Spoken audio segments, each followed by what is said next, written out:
Além do desafio de dar respostas a 6 milhões de processos em Minas Gerais e 100 milhões no país, o Judiciário enfrenta também ações fraudulentas e falsas que tumultuam ainda mais o seu desempenho. Como identificar e combater essas iniciativas? Quais são os prejuízos causados por esses golpes milionários? Esses são os principais temas de hoje do Pensamento Jurídico, uma produção da Associação dos Magistrados Mineiros, a AMAGES.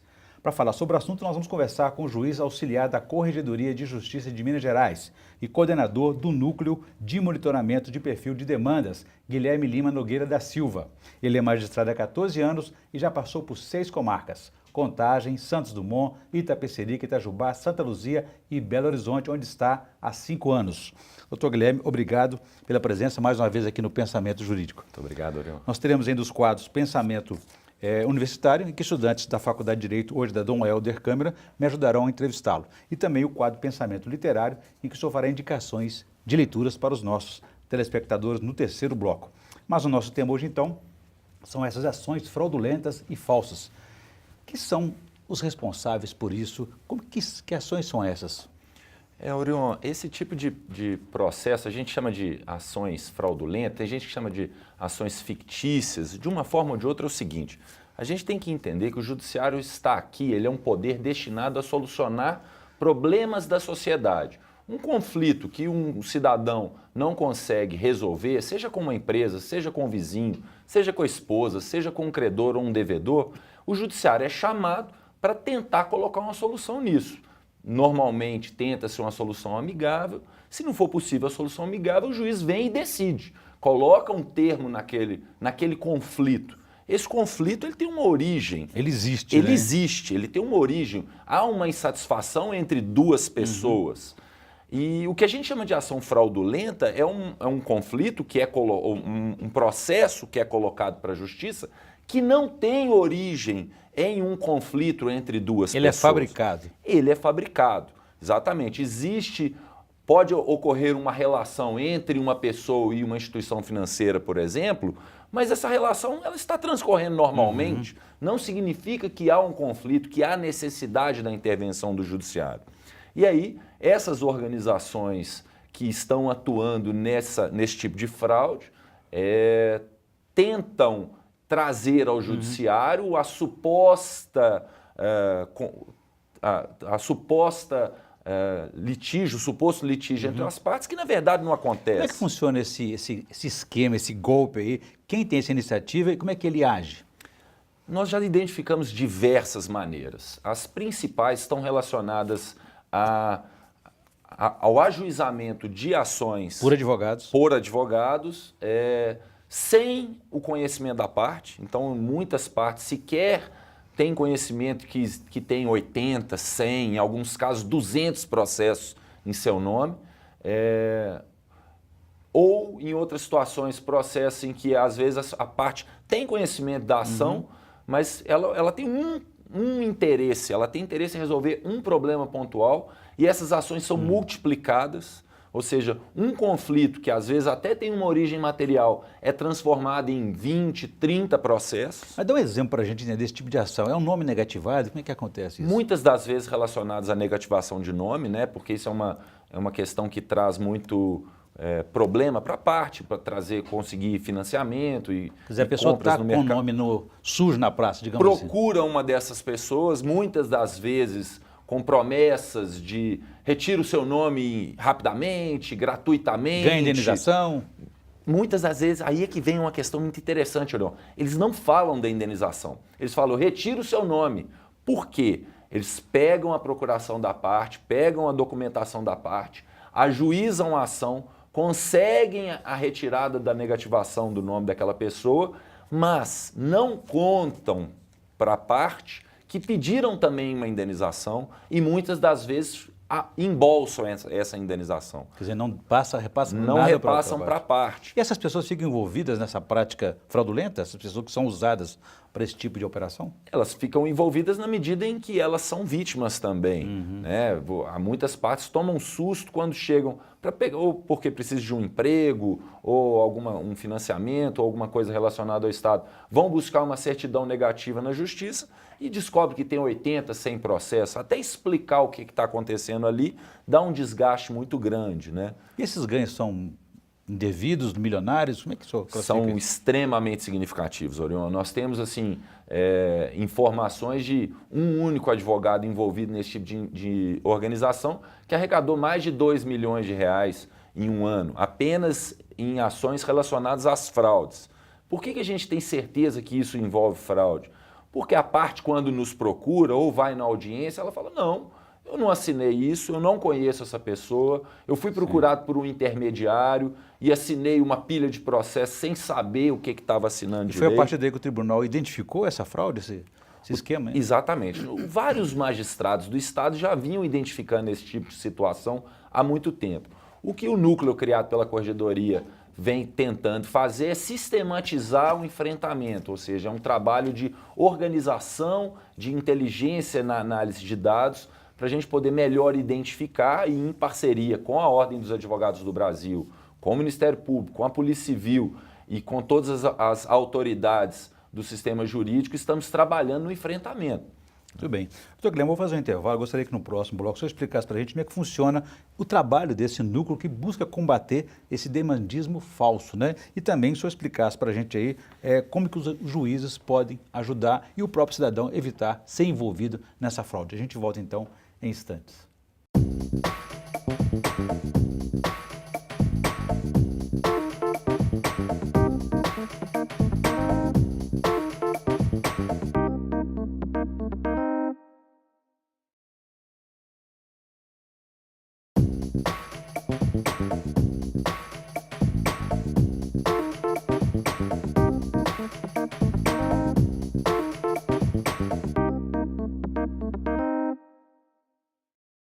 Estamos de volta com o Pensamento Jurídico, uma produção da Amages. Participe de nosso programa pelo e-mail pensamento@amages.com.br.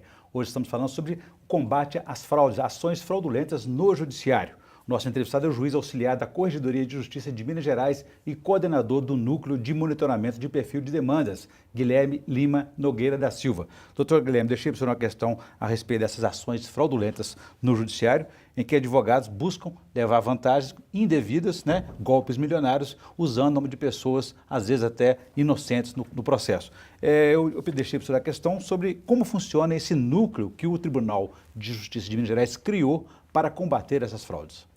Pois bem, nós recebemos informações de partes, nós recebemos informações, a maioria dos casos, dos próprios magistrados, né, de todas as comarcas do estado de Minas Gerais. Nós temos contatos com outros núcleos semelhantes que já foram criados em outros estados, principalmente os estados limítrofes, né? São Paulo, Espírito Santo, Rio de Janeiro, Bahia. É onde a maior ocorrência? A maior ocorrência está em São Paulo, justamente porque São Paulo tem um núcleo bastante semelhante e tem uma atuação muito forte. E a gente até percebe uma conduta de uma certa migração desses agentes fraudadores de um estado para outro. Então, se Minas Gerais mostra que estamos nos preparando e estamos combatendo, eles tentam escapulir para outros estados, e aí, nesse sentido, é que há necessidade dessa interlocução de nível nacional. Nós recebemos essas informações, tratamos, analisamos, identificamos quais os processos relacionados ou àquela parte, ou aquele advogado, e fazemos as comunicações necessárias, inclusive a OAB, que é uma grande parceira nossa, e tem tentado e tem se mostrado muito interessada em apurar essas situações até e retirar dos seus quadros. Defender a reputação da profissão, né? Exatamente. O advogado é essencial à administração da justiça, está na Constituição, e a OAB se mostra muito forte nessa investigação e nesse interesse, porque eles perceberam que há necessidade da justiça andar melhor. E esse tipo de processo atrapalha o andamento da justiça. Agora, doutor Guilherme, quem são essas empresas ou os alvos dessas ações, desses golpes milionários no judiciário? Os réus, na maioria das vezes, Orion, são grandes instituições financeiras, empresas de telefonia, empresas de seguro, empresas de plano de saúde, que é de onde tem Poder realmente... público também? O poder público é sim vítima, mas talvez em menor escala tenha sido identificado. Nós já identificamos algumas situações de repetitividade de ações, essa subdivisão de processo, ou seja, uma ação que poderia solucionar o problema individualmente é transformada em 6, 7, 8 processos. Mas essas empresas não têm grandes advogados, estrutura jurídica suficiente para poder se defender dessa situação, não? As empresas têm, algumas delas têm trabalhado nesse sentido, mas eu acho importante mostrar para o nosso espectador o seguinte: o judiciário não está trabalhando em prol dessas empresas. Não existe qualquer tipo de interferência na independência do judiciário. O que eu costumo falar é o seguinte: a partir do momento em que esse tipo de processo fictício atrapalha, que ele ocupa, em alguns casos nós temos, por exemplo, 50% dos processos de determinadas comarcas, eu posso citar o exemplo de Varginha, 50% dos processos de Varginha são relacionados ou há suspeita de fraude em relação a eles. Sobrecarrega o judiciário. A partir do momento em que o judiciário está sendo sobrecarregado em razão disso, passa a haver um interesse público na solução desses problemas. Sim. Ou seja, o judiciário não está defendendo o interesse de A ou B, o judiciário está defendendo o próprio interesse, que no final das contas é o interesse do cidadão, que tem aquele seu único, exclusivo processo que não anda em razão dessa onda de falsidade. Eu volto a esse tema daqui a pouco, doutor Guilherme. Eu gostaria que antes a gente chamasse aqui os estudantes da Faculdade de Direito Dom Helder Câmara para me ajudar a entrevistá-lo. Por favor, a primeira pergunta.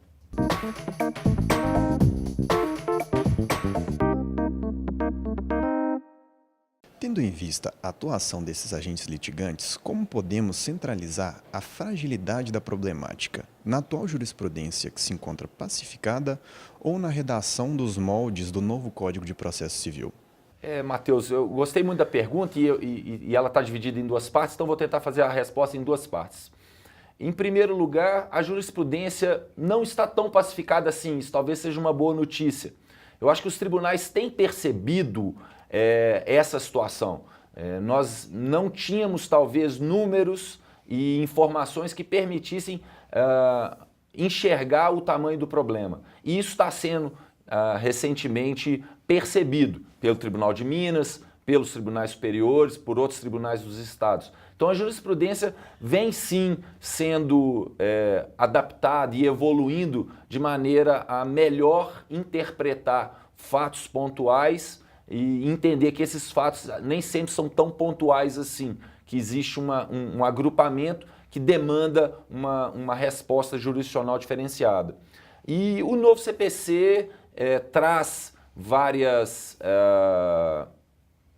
inovações, uma delas a questão da necessidade da parte do advogado, do Ministério Público, de todos atuarem em conjunto em prol da justiça, ou seja, há uma responsabilidade do advogado em cooperar com a prestação jurisdicional. Então, nesse sentido é que nós temos trabalhado e temos recebido, sim, dos advogados um respaldo e estamos todos num sentido positivo de conseguirmos identificar e solucionar essas questões pontuais. Quais as consequências para o advogado que ingressa em juízo sem a anuência prévia de seu cliente? Pois bem, eu acho que várias situações podem ocorrer. Pode acontecer uma situação, que nem eu disse, pode acontecer da situação de uma procuração falsa, ou apenas de uma procuração que foi autorizada para um determinado processo e foram ajuizadas várias ações. Então essas questões podem, cada caso tem a sua peculiaridade, mas nós temos várias já sentenças criminais condenando alguns advogados por crimes de apropriação indébita, por crime de estelionato e por crime de formação de quadrilha. Tem advogados condenados a mais de 70 anos de reclusão em razão desses envolvimentos. Então as consequências são criminais e são graves. Além, é claro, da exclusão dos quadros da OAB, porque esse tipo de fraudador não pode ser bem-vindo na instituição dos advogados. Como a ocorrência desse fenômeno pode afetar a doutrina e como suas consequências podem afetar o direito processual? Matheus, isso já está afetando. A doutrina já está entendendo as leads artificiais, a jurisprudência está dando a resposta para essa situação, está percebendo o tamanho das questões a serem enfrentadas e isso vem aos poucos se modificando. Cito alguns exemplos. A assistência judiciária, muito cuidado com a assistência judiciária. A assistência judiciária é necessária, mas não pode ser um objeto ou uma ferramenta para a facilitação dessas fraudes. Então, ou algumas questões ligadas às liminares. Muitas das vezes, as liminares eram de retirada de negativação de nome no cadastro de devedores. Essas liminares eram muito facilmente deferidas. Hoje a gente já percebe uma dificuldade maior, ou seja, os juízes estão percebendo que, às vezes, antigamente ele deferia liminar, depois vinha a instituição e mostrava o contrato, mostrava a regularidade da dívida. Hoje isso está sendo analisado com maior cautela. Então nós temos visto muitas evoluções na matéria. Muito bem, então agradecer então a participação dos estudantes da Faculdade de Direito, aí da Dom Helder Câmara. Doutor Guilherme, esse núcleo que foi criado para combater essas ações fraudulentas, como é que ele identifica no sistema, além da manifestação dos magistrados e do cidadão? Nós temos desenvolvido, Orion, e isso é uma das benesses do mundo tecnológico, nós temos desenvolvido sistemas informatizados de identificação de situações estranhas, vamos assim dizer. Então, o sistema informatizado, ele analisa a distribuição em todas as comarcas do estado e existe uma média, ou seja, que é o padrão esperado. Se há uma distorção nesse padrão, vamos dizer que acende uma luz vermelha na minha mesa, e aí a gente pode tentar analisar o caso concreto e buscar se aquilo ali é uma distorção decorrente de uma alteração fática normal ou se há realmente um enfrentamento de uma lead fraudulenta que a gente tem que fazer. Muito bem, eu vou fazer um novo intervalo. Eu gostaria que no próximo bloco o senhor desse para a gente alguma orientação para o cidadão, se há algum meio dele se prevenir contra esse tipo de fraude. E também falar para a gente a diferença que há entre o demandismo falso e as ações repetitivas muito comuns no judiciário. A gente volta então em instantes.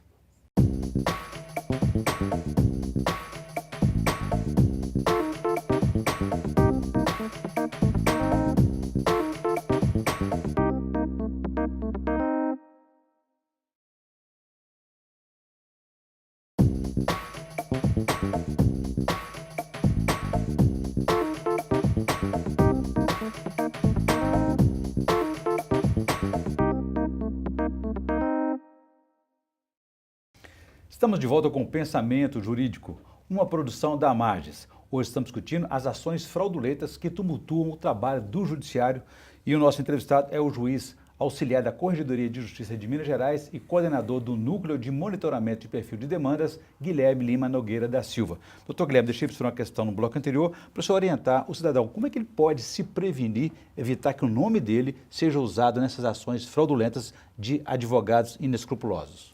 Perfeito, Orion. Eu acho que a primeira coisa que o cidadão tem que tomar cuidado é procurar um advogado de sua confiança. Eu acho que a relação de confiança entre a parte e o advogado é extremamente importante.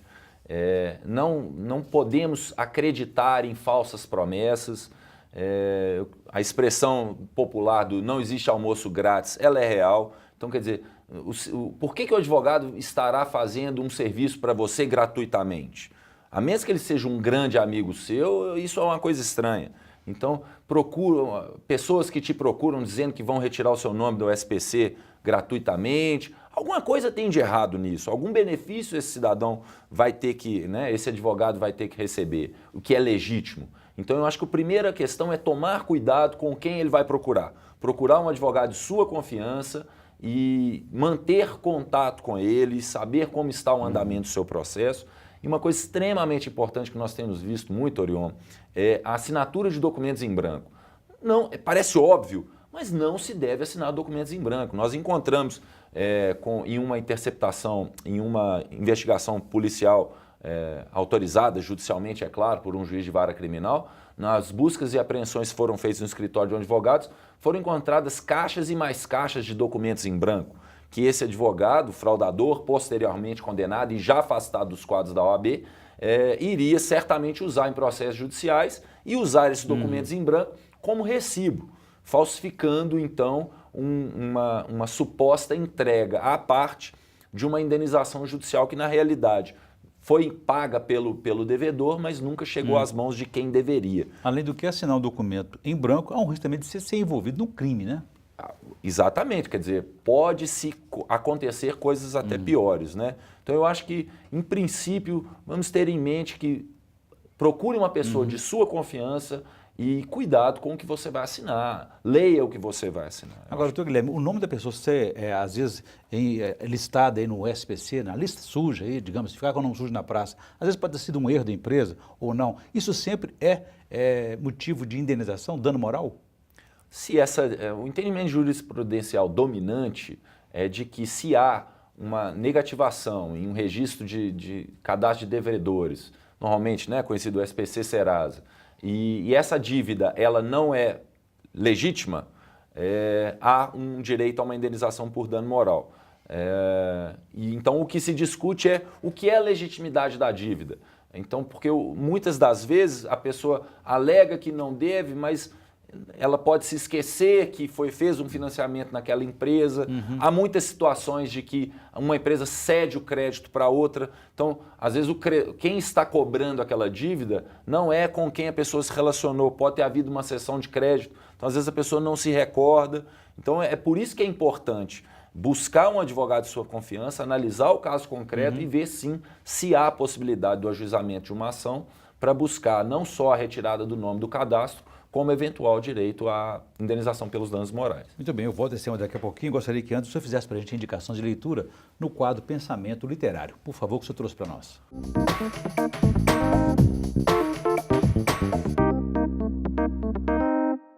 Trouxe um livro, não é do direito, Orion, mas que eu gostei muito de ler, e é um best-seller, hoje se encontra até em supermercado. Eu estava no aeroporto outro dia, estava lá nas livrarias. Esse livro é extremamente interessante, de leitura muito fácil, e traz uma visão do ser humano como espécie, como um animal dentro do planeta, né? E a resposta que o planeta nos dá. E eu acho que isso é importante para a gente enxergar como temos que nos enxergar como sociedade e da maneira que temos que nos relacionar não só com os outros humanos, mas também com os outros animais e a própria natureza, que isso traz sim reflexos. A nossa espécie é social, né? E precisa da vida em sociedade. E ele fala de alguma coisa, ele traz questões históricas, mas traz também algumas teses, e a gente tem que sempre ler teses com o devido critério, não quer dizer que nós vamos acreditar em tudo, mas eles trazem teses muito interessantes da maneira como o homem se desenvolveu, da sua forma de acreditar em crenças e de acreditar em questões não físicas. Muito bom. Então o nome é Uma Breve História da Humanidade.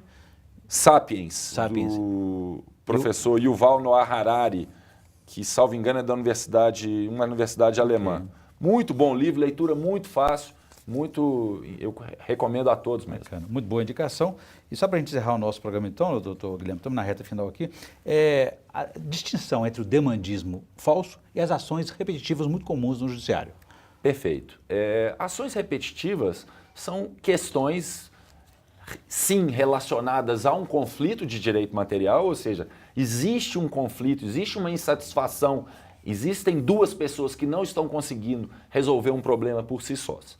Só que isso ocorre em grande escala. Então podemos imaginar questões relacionadas a tributos, questões relacionadas a cláusulas contratuais repetitivas, vamos imaginar contratos de financiamento bancário ou cláusulas relacionadas a telefonia, internet.